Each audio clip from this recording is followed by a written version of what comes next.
Hello pong muli mga katambay, nagbabalik pong muli ang inyong katambay, si Kamanong po, dito po sa ating maliit na channel, Tambayang Makabayan. Ito po mga katambay, komentuhan po natin agad, ito pong naganap sa Senado, dito po sa budget briefing, hearing po.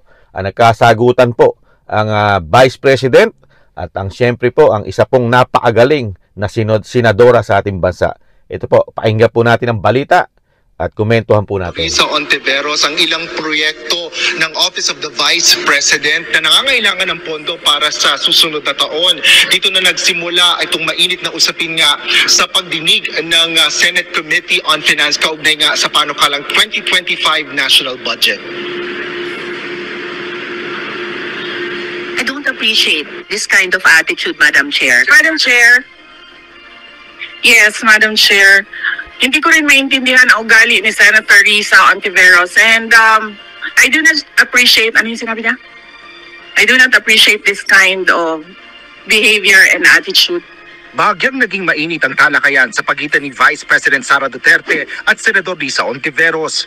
Ito ay matapos questionin ng mambabatas ang mga proyekto sa ilalim ng Office of the Vice President na kahalintulad lang ng mga programa ng ilang ahensya ng gobyerno. Paliwanag ni VP Sara, maraming lumalapit sa kanilang opisina upang humingi ng tulong at responsibilidad nila itong tugunan. Kabilang narito ang pampalibing, pagkain, pang-edukasyon at mga tulong sa mga biktima ng sakuna. Totoo po, merong mga ibang local government units at ibang national government agencies na ganito po ang kanilang programa.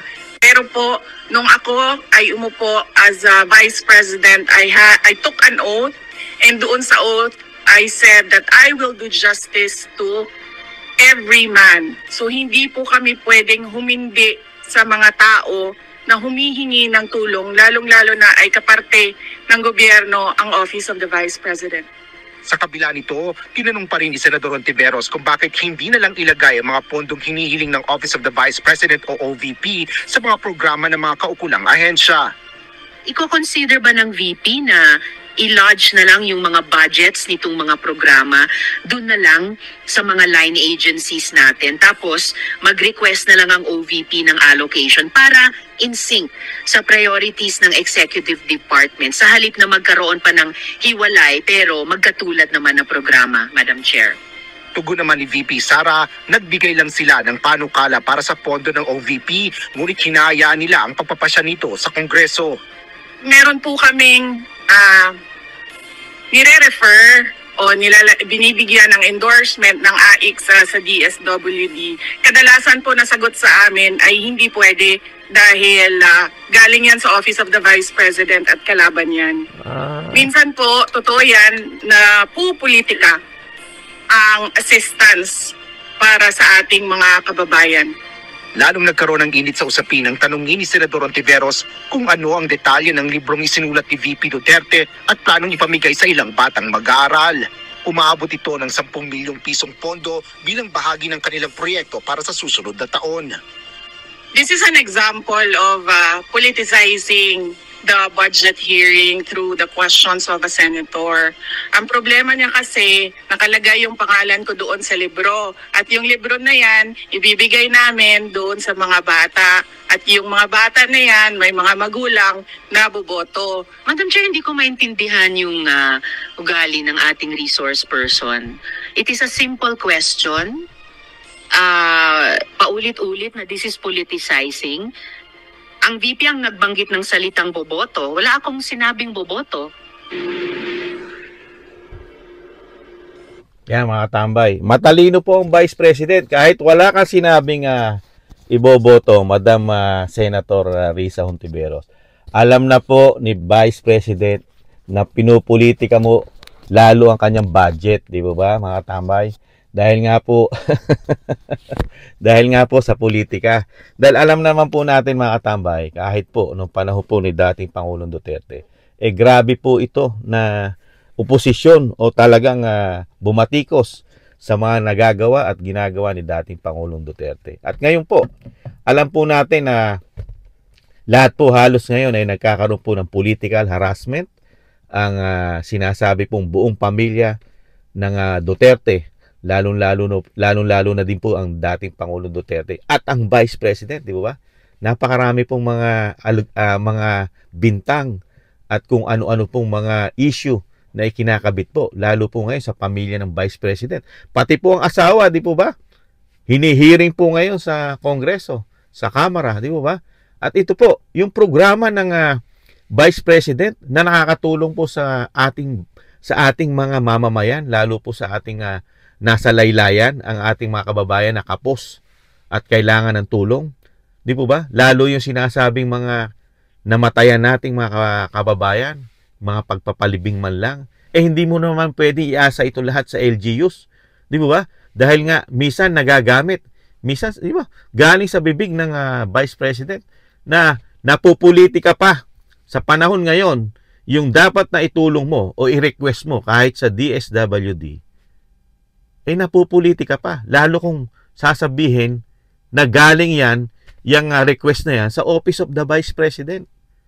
May pamumulitika na po. Di po ba? Dahil nga po, alam naman natin na ang laging nakikita nating muka sa DSWD, lalo sa mga paggawa, nahandun lagi ang muka ng isang speaker ng Kamara. Di ba? Laging nasa spotlight po yan. Di ba? Yung paggawa, yung mga sinasabing ayuda, di ba? Laging naka-front po ang mukha ng speaker doon, mga katambay. Kita po natin yan, mga Pilipino, mga kababayan. Di ba? At yung sinasabi niya na yung programa ng ating Vice President ay ganun na rin po. Meron na po tayong mga programa rin sa ating gobyerno kamukha ng ginagawa ng Vice President na paggawa at pagtulong sa kanya opisina. Bakit daw hindi na lang doon ilagay yung mga proyekto niya, yung kanyang hinihingi na budget para sa Office of the Vice President? Di ba? Yung lalo na yung pagtugon, di ba? Yun nga, pagtugon sa mga nangangailangan, lalo sa mga pagpapalibing. At yung mga lumalapit na mahihirap sa kanya opisina na kailangan na bigyan niya ng tulong. At yung sinasabi ni Vice President na lalo yung mga pagtugon sa mga sakuna. Nangunguna siya lagi doon. Wala pa ang tulong ng gobyerno ng administrasyon, di ba? Katulad ng Karina. Pero nahandun na yung tulong agad ng opisina ng Vice President. At yung hinihingi naman pondo ni Vice President, halos malaki pa ang confidential fund ng Pangulo. Halos dikit na. Di mo ba? Dahil kung hindi nakakamali si Kamanong, yung hinihingi niyang budget dito ay mahigit 2 billion sa kanya opisina. Samantala yung Pangulo, yung confidential fund nga ng Pangulo, ilang billion na. Di mo ba? Confidential fund lang yun. Samantala yung hinihingi ng Vice President, programa. May mga programang paglalaanan yung budget ng opisina niya. Hindi confidential fund na hindi mo alam kung saan programa dadalhin yun. Dahil sa confidential fund, wala siyang hiningi. Zero. Di po ba? Samantalang yung mga opisina, lahat halos ng opisina, may confidential fund yan. Pati ang Senado at Kongreso. At yung sinasabi niya na yung pondo na hinihingi na opisina ng Vice President, pwede bang doon na lang ilagay sa mga government natin katulad ng DSWD, di ba? Na pwede naman nga na mailagay doon yung hinihingi ng Vice President. Ang tanong naman ni Kamanong, bakit kaya yung mga pondo naman sa opisina ng mga senador katulad ni Senadora Risa Hontiveros, bakit hindi kaya niya ilagay sa mga ahensya ng gobyerno na makakatugon din doon sa sinasabi niya? Dahil tayo, hindi natin alam kung saan napupunta yung pondo nila. Katulad po ni si Risa Hontiveros, senator. Ilang taon na po yan sa Senado, di ba? Halos 2 termino na yan, mahigit, o 2. Di ba? 12 taon yun, dahil 6 years po ang Senado. Di ba? Ang senador. Ano kaya naman ang mga programa niya? Na katulad ng ginagawa ng Vice President na 2 taon pa lang, nakikita na po ng mga tao at ng mga kababayan natin Pilipino yung kanyang programa, talagang kapakipakinabang. At sa tao na pupunta, yung taxpayer, ibinabalik po sa tao yung paggawa, pagtulong, lalo rin sa mga nangangailangan natin mga kababayan. Di po ba? Pero itong mga senador, saka mga congressman, hindi natin alam kung saan napupunta yung kanilang malalaking budget at yung kanilang mga confidential fund. Di po ba? Wala pong nagsusuri. Di ba? Ano lang po tayo, komento lang po, komento ni Kamanong. Nagtataka lang si Kamanong. Binubusisi po nila lahat ang proyekto, lalo ng Vice President, dahil nga sa pamumulitika. Ayon na rin kay Vice President Sara Duterte. Parte ito ng pamumulitika, demolition job ang ginagawa sa kanila, di ba? Political harassment, pati sa budget, di ba? Talagang binubusisi siya. Siya lang ang binubusisi halos. Pero yung opisina ng presidente, wala tayong naririnig na binubusisi nila yung mga proyekto kung nasasayang ba ang pera ng opisina ng presidente. Yung mga proyekto ba ipakinabang? Wala tayong naririnig sa mga hearing, lalo sa budget, na kinu-question lahat ng programa ng presidente. Di ba? Pero pagdating sa Vice President, talagang grabe po sila. Halos gusto na nila tanggalan lahat ng budget ang Office of the Vice President at limitahan na lang ang budget nito at parang silang masusunod. Lalo po dito sa hearing na nangyari sa Senado, dito po sa budget para sa 2025. Parang ang gustong palabasin ni Risa Hontiveros na tama lahat yung mga request niya, yung sinasabi niya ideas, mas tatama yon. Ano na lang gagawin sa Vice President? Baldado na lang. Lahat ng lalapit sa opisina niya, i-endorso na lang niya, katulad sa LGUs, na po pwede naman niyang gawin dahil parte ng gobyerno. Tama si Vice President yung opisina ng Office of the Vice President ay parte rin ng gobyerno na dapat magbigay ng tulong lalo sa mga nangangailangang Pilipino, di ba? Ilan po ang itinayo ng ating Vice President na Office of the Vice President sa buong Pilipinas? Di po ba? Hindi lang po 5, mahigit 10 po yata kung hindi nagkakamali si Kamanong. Mahigit 10 ang opisina ng Office of the Vice President na nakakatulong po. Luzon, Visayas, Mindanao. Di po ba? Samantalang yung opisina ni Senadora Risa Hontiveros nandun lang sa Senado at limitado lang ang pupunta ron. At wala tayong narinigan na ano programa niya. Ano programa niya? Maliban lang po sa nakaupo siya sa Senado at lahat po ng mga hearing, ginagawa niya po ron. Nakakatulong po ba sa mga Pilipino yung ginagawa ng isang Senadora Risa Hontiveros? Komento lang ni Kamanong, malaking tulong po ba sa mahihirap na Pilipino? Yung araw-araw halos 6 na taon mo, puro hearing? Nakapagbibigay po ba ito ng support? Pampalibing man lang sa mga Pilipino? At doon sa kapuspalad na nangangailangan at lumalapit sa opisina ng Vice President? Di ba? At yung sinasabing mga nasa ground ka, nagbibigay ka ng mga ayuda, yung mga tauhan ng opisina ng Vice President nangunguna pa sa sakuna. Wala pa yung sakuna, nandun na yung support ng tulong ng opisina. Tapos ito yung palalabasan mo na hindi maganda mga programa. Hindi maganda programa ng Vice President. Parang nakikitaan nyo na ito, programa na ito, dun mo na lang ibigay. Sinabi na nga ng Vice President na napopolitika pati ang pagtulong sa mga Pilipino at lalo ngayon sa panahon ngayon ng bagong Pilipinas, may parte may halo parte ng pamumulitika ang ginagawa ngayon. Di ba? Ulitin natin, ano sabi niya? Pag inilapit nila, yung programa niya, nilapit niya sa DSWD, ano sasabihin? Dinidelay. Hindi ginagawa ng mabilis. Dahil request ng Office of the Vice President. May kasamang pamumulitika. Kaya hiyang-hiya tayo rito sa mga senador, mga tambay. Wala tayong nakikita na talagang direktang tumutulong sa tao yung kanilang mga pondo. At wala kumu-question ang pondo nila. Hindi nyo ba napapansin? Halos lahat ng department nagpapangsyon sa ating bansa. Magmula sa taas hanggang sa Vice President, hanggang sa mga department ng ahensya ng gobyerno. Di ba? Nagkakaroon po ng budget hearing ang bawat department ng ating gobyerno. Kasama ng Office of the Vice President. Meron po ba tayong narinigan, mga katambay? Nagtatanong lang si Kamanong. Meron po ba tayong narinigan o nabalitaan o napanood na kinu-question din po ang budget ng bawat senador? at bawat congressman at kasama na speaker at ang Senate President, meron po ba kumu-question sa budget nila kung gaano kalaki ang budget ng bawat senador, bawat congressman sa ating bansa? Meron po bang budget hearing sila? Na meron po ba isang agency na hindi sila senador, hindi sila congressman, na merong hearing na, Senadora Risa Hontiveros, saan mo gagamitin itong daang milyon mong budget? Ano programa mo? Saan mo ito dadalhin? Itong confidential mo, saan mo dadalhin ito? Ano programa nito? Meron po ba ganon? Wala po. Tumanda na si Kamanong, hindi ko yata nakita at narinigan na kinu-question ang mga budget nila. Di ba? Kung saan nila dinadalang programa, ano mga project nila. Di ba? Wala.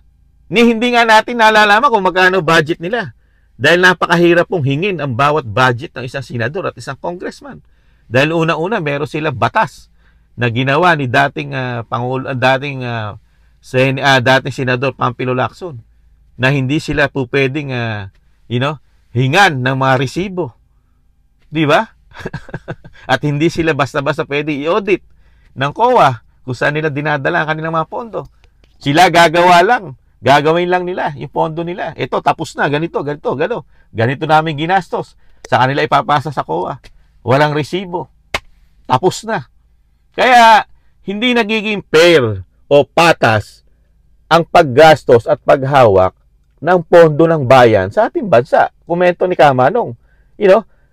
Palibasa sila yung nagdidikta at sila yung nasusunod kung gaano kalaki at pwede nilang bawasan yung mga budget ng mga department, katulad ng mga departamento ng gobyerno, katulad ng Office of the Vice President. Pero yung kanilang opisina, walang pwedeng dumikta na babawasan kita dahil yung gagawin mong programa, Senator, meron na rin sa gobyerno niyan. Di ba? Kayo mga tambay, nagtatanong lang si Kamanong. Di ba? Komento ni Kamanong. Bakit ganon?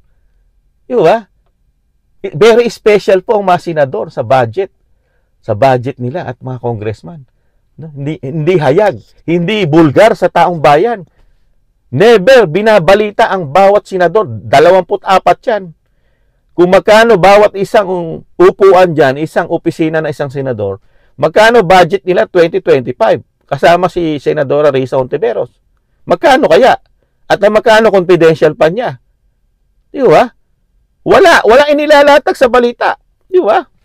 Na bawat upuan ng senador, bawat upuan ng congressman, at pati upuan ng speaker at Senate President.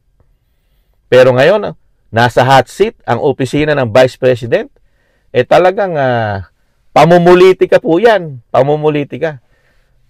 Hindi na nga humingi ng confidential fund. Yung mga opisina nila, kilalaki ng confidential fund, confidential fund pa lang yun. Wala pang budget yun. Hindi pa pinag-uusapan ng budget ng mga opisina nila. Pero walang question. Walang nagko-question na Risa Hontiveros sa mga confidential fund, mga katambay. Mga katambay, muli po, si Katambay Manong nalulungkot po sa sobrang pamumulitika sa ating bansa na talagang napakahirap na pong ibalik ang tulong sa mga mahihirap sa ating bansa, sa ating mga Pilipino, dahil budget pa lang, hindi naman nila pera, kinukontrol na nila dahil sa pamumulitika, mga katambay. Muli po, si Katambay Manong, nakakalungkot, pero talagang ganoon ang buhay. Talagang tayo ngayon, ang ating mga pinagkakatiwalaan, katulad ng mga Duterte na nagtatrabaho ng tapat sa bayan, at marunong tumingin ng kahirapan ng mga Pilipino, at talagang sinasabing makatao, makabayan, at may takot sa Diyos. Diba? Trabaho para sa Pilipino ang ginagawa, pero talagang ganun Meron pagdating po kasi sa politika, power kasi yan Power na ayaw nang mawala sa kanilang posisyon. Ganun po talaga Talagang ilulubog ka riyan. Ilulubog ka, gumawa ka ng kabutihan, pero sa tingin nila, makakasira ka sa mga plano nila. Parang ganun lang yan Muli po mga tambay, maraming salamat po sa nakagusto po ng ating maliit na channel, at sa mga nagla-like, share, and subscribe, at sa mga komento nyo po, maraming salamat. Muli po, paalam, ingatan nawa, bye-bye.